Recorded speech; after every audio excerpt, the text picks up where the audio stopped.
Guys, if you think digital currency it simply means cryptocurrency, you are very wrong. Welcome to Monday Morning Moves. I'm Michael Abayomi, also known as SpringBozz, and of course, I'm the Group Managing Director, Asset and Equity Group, a leading investment banking group in the heart of Lagos Island, Nigeria, and of course, in Victoria Island, as well as other major cities of the world. So today I'll be showing you the good, the bad, and the ugly sides of cryptocurrency, as well as the true reason or the major reasons why it is just not the best investment or the best venture for you to put in your funds as a legitimate person. Recall that last week we discussed about the 4 types of investment that will ultimately lead straight into wealth, drawing from some emphasis on the SpringBozz merger cycle. Why don't you grab a drink while we go through today's episode together? Thank you. So, currency generally has come to stay, no doubt, especially as it has successfully replaced what we know as real money. Among many scholars, the topic of currency as money is a controversial one that can easily spark any intellectual debate. However, beyond debates, we must speak on the topics or on the dynamics of currencies vis-a-vis the market realities, while still dealing with the damage done to the world's real money as we understand it to be by definitely the fiat money, otherwise called currency. Then boom, digital currency came. So what is digital currency to begin with? Digital currency is any form of currency or payment system that exists only in electronic form, that is, without any physical form, such as physical notes, coins, or commodities, etc., etc. This means that the term digital currency is the general term used for all kinds of currencies without specificity on the features or exactly how it works. For example, the term aircraft is a generic term for any of air transport equipment, such as plane, helicopter, fighter jet, and the rest of it. But if you want to talk about a Boeing 757 or 747, 737, thereabout, I don't know exactly, but you have to be specific when you are talking about that. You don't just go about saying something is a fighter jet when you are referring to an Airbus and all that. So while cryptocurrency is a type of digital currency in which transactions are, verified and records are maintained by a decentralized system using cryptography. You see, the key word here is cryptography. That is what is more or less peculiar to cryptocurrency. And then rather than by having a centralized authority regulating it, it has distributed ledger system where people just make notes, more or less posts individually, and every other person sees it, tagged to be on a blockchain technology that is exactly how it runs. A good example of a decentralized currency is Bitcoin. Okay, and we're going to really talk more about Bitcoin today because it's one of the most controversial currencies out there, and a lot of people have lost money through Bitcoin, and of course some people have claimed to have gained some form of returns investing in Bitcoin. So we will talk a lot about Bitcoin today. The term decentralized as it relates to Bitcoin simply means there is no regulation, no authority is in charge of it. That is, anything goes. You put in your money, someone hacks your account, that's it. You can't get it back. Someone is owing you, puts the money in Bitcoin, that's it. No law enforcement agent can get it. no court, no legislative procedure. It will be nice. It will not be wrong for anybody to be suspicious of that kind of system, especially because it has a way of lowering the credibility of the financial system. Because if the bank knows that if they give you or if they lend you money, if you put it in Bitcoin, that money becomes totally untraceable.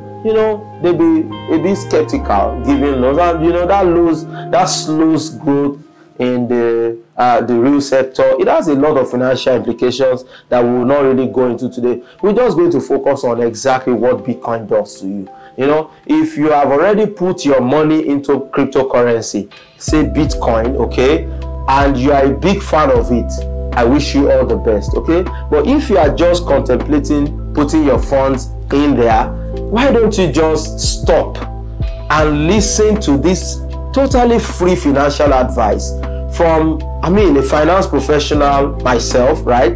For about 15 years in the industry. We can advise on the normal financial industry locally and globally. So Bitcoin, we can lay it bare and put things in proper perspectives to make you understand exactly what you are doing before you even go into it.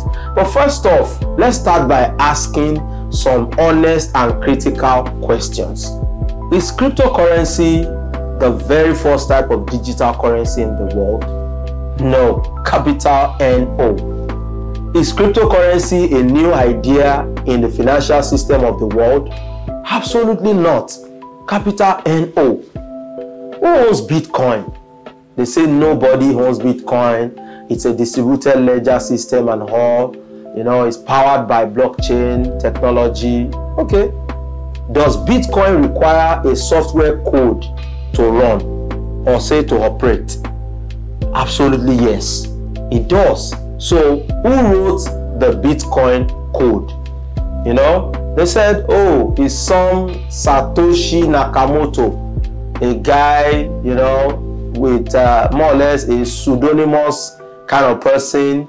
That is someone who uses who exists only by a nickname, that you really don't know who he is, you really don't know where he lives and all of that. They just come up with all that. And then you see another thing, does Bitcoin have a website? Oh yes, Bitcoin has a website. So who registered the domain? Well, blah blah blah, all kinds of stories. So who exactly owns Bitcoin? Nobody. It's everybody that is on the platform that runs it, blah blah blah. These are the kinds of answers you get from professionals engaging in this Bitcoin stuff. And another thing, has anyone seen this Satoshi Nakamoto? Oh yes, someone was discovered sometime, but he totally denied his involvement in this Bitcoin. And then I'm wondering, is Bitcoin regulated by any organization or any central bank of any country or any reserve bank or any renowned institution or government? No. Capital N, no. Now, if someone asks your Bitcoin account, who do you report to? I don't know. You practically won't be able to get it back. So, can Bitcoin transactions be traced in cases of fraud or money laundering or theft or even terrorism funding suspicion or investigations? No. If you use Bitcoin, for example, if you use Bitcoin to make payment of ransom, in respect of a kidnapped victim, and then you still want to carry out some form of investigations, how do you do that on Bitcoin? Absolutely no way. How does Bitcoin gain value? When people buy, right? How does Bitcoin lose value? When people sell. Think, guys. Can more Bitcoin be issued? Absolutely yes. They say people issue Bitcoin, that is the miners and the rest of it. Okay, Who issued the first Bitcoin? I'm yet to get the answer. Finally, why would anyone who has created such a great innovation would not want to be known for it, or would not want to put his or her name out there for people to know? Maybe because he knew what the end of this entire thing would be, and he doesn't want to go to jail just like Bernard Madoff or Thomas Peters and all other Ponzi people, all these Ponzi scheme guys that have done such in the past. That's about the only explanation to this, because it's absolutely not making sense.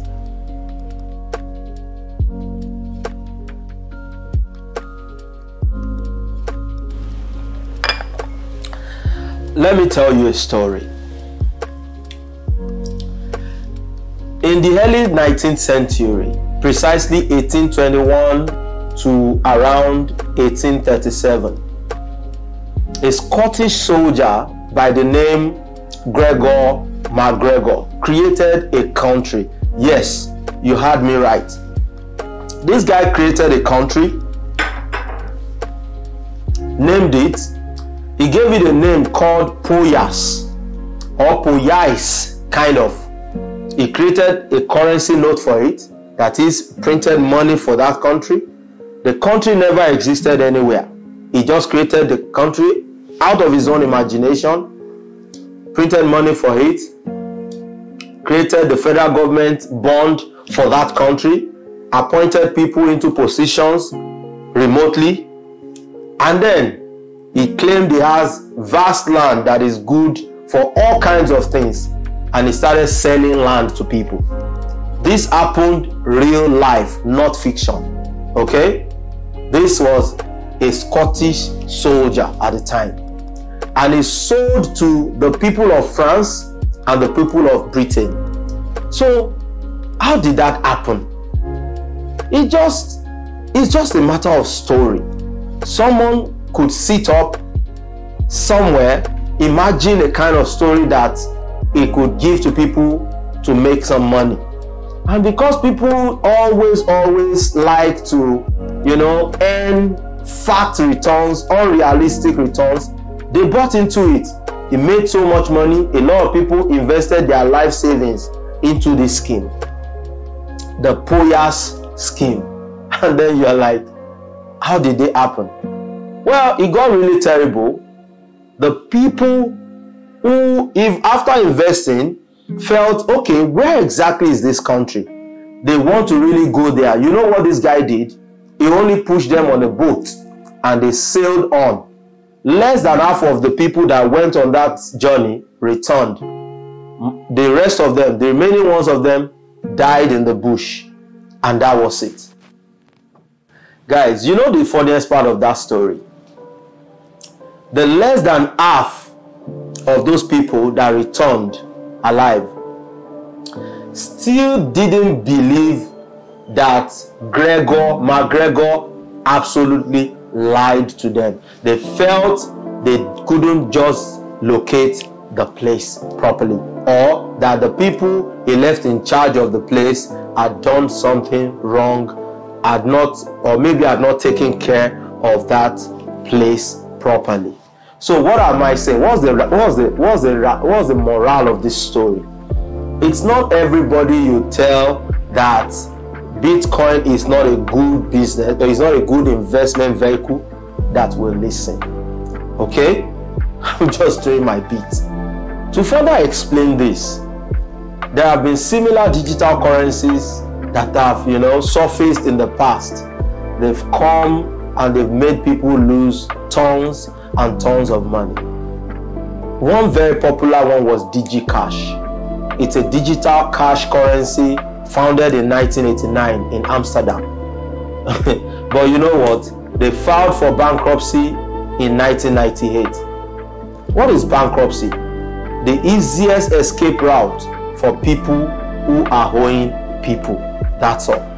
Another one is the e-gold. The e-gold got really popular in the mid-90s, 1996. But by 2008, the US government itself had to shut it down because of several frivolous cases, several issues around that digital currency. Another popular one was the Liberty Reserve. Oh, that Liberty Reserve was really popular. It was established in 2006 and shut down in 2013 after being found guilty of over $6 billion in money laundering activities. Again, there's this B-Money. B-Money was created in 1998, but it never launched. So, personally, in my opinion, I'm believing or I'm suspecting that this B-Money is what later became what we know today as Bitcoin.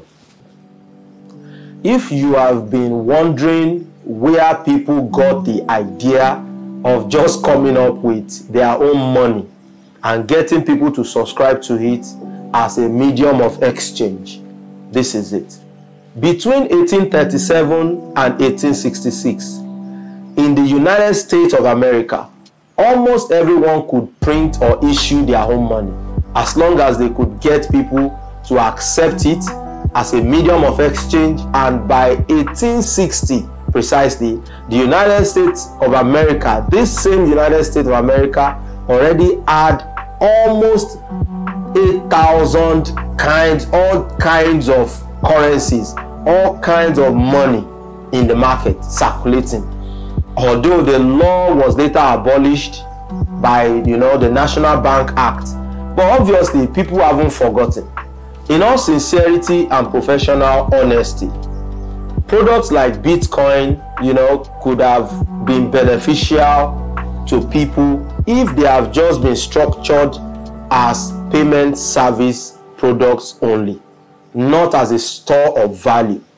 Because products like this must just be regulated by the government, and or maybe some institution that are well known to be in charge of innovations such as this. Because definitely there are serious risks associated with this.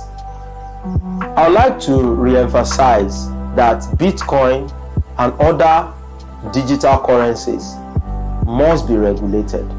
Now, what is regulation? Why do we need regulation in our markets, in our industries, in our sectors, or even situations? How does regulation really work? We will discuss this in subsequent sessions of your favorite money and finance talk show, that is the Monday Money Moves. My name is Michael Abayomi once again, and the next session will be Top News.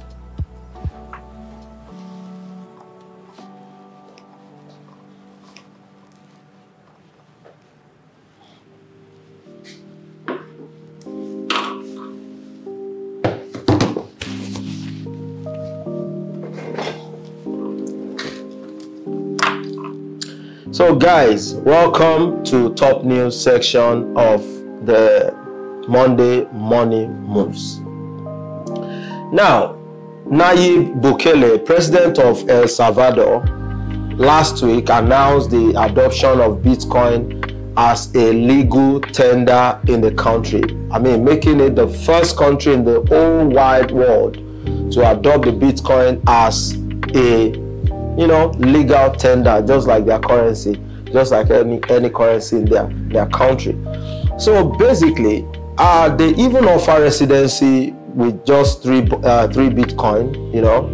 Having said that, less than a week after the pronouncement and all, or let's say the announcement, Steve Hank, an American applied economist and a co-director of the Johns Hopkins University's Institute of Applied Economics, Global Health and Study of Business Enterprise in Baltimore, Maryland, United States, came out to openly condemn the act and suggest or majorly claim that this will completely collapse the economy of El Salvador.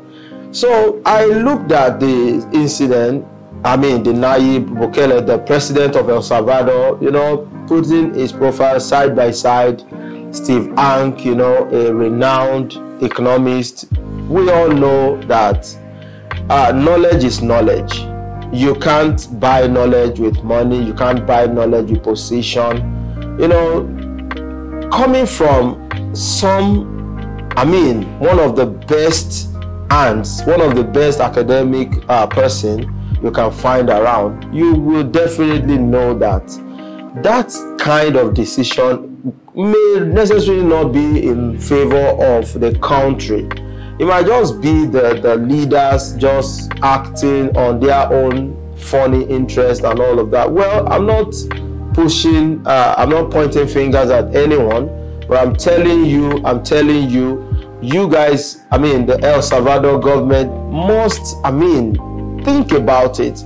Are we the best country in the world? Why are we the first country taking on this legal tender? Why is America not adopting Bitcoin as a legal tender in the whole of America? Owing to the fact that this old Bitcoin thing actually sprang up in America. So why El Salvador? Why?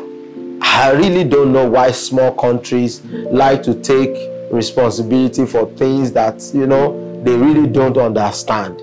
When you don't understand something, you really need to go all out to study, research, get a group of, a very strong team of researchers to look into it for you and, get a solid opinion and see if Bitcoin is actually anything that can serve as a store of value, which is one of the most paramount qualities of what a currency stands for. So that will be all for this top news session for this week. My name is Michael Abayomi once again, and the next session will be the quote of the week. Our quote for this week would be, "No nation has a foreign problem. Every problem is local." I take that again. No nation has a foreign problem. Every problem is local. Now, why am I saying this? It took President Bukele of El Salvador to get Bitcoin to become a legal tender in El Salvador. So if tomorrow people get to lose their money, the economy collapses, or they have serious fiscal and monetary policy issues, remember, someone inside invited Bitcoin in. That will be all for this week's edition of the Monday Money Moves. See you next week as we discuss some more vital points and we lead ourselves, into making the right financial decisions that favors us. We all need to be guided. We all need to, have some form of mapping or direction while taking financial decisions. As we all know, financial decisions are quite sensitive decisions. Thank you very much and God bless.